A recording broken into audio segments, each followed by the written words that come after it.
अस्सलाम वालेकुम व्यूअर्स, कैसे हैं आप सब लोग। उम्मीद है कि आप सब लोग खैरियत से होंगे। आप लोगों को मैं अपने इस चैनल सीक्रेट फॉर फैशन में खुश आमदीद कहती हूँ।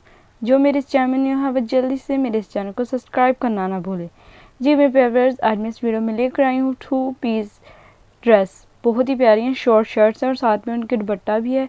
आप ये ऑनलाइन बाय कर सकते हैं। मैंने पहले भी आपको ये पेज का नाम बताया है, इंस्टा में आई ऑनलाइन। ये बहुत ही प्यारे हैं, ड्रेसेस हैं। 3 पीस थे और आज लेकर आई 2 पीस। बहुत ही यंगेस्ट गर्ल्स के लिए लेकर आई हूँ 2 पीस। तो आप देखें और ऑनलाइन बाय करें और मुझे कमेंट करके बताइए कैसे लगे। उम्मीद करती हूँ कि पसंद आए होंगे डिज़ाइन। चलिए हम अपनी वीडियो स्टार्ट करते हैं। Let's start the video.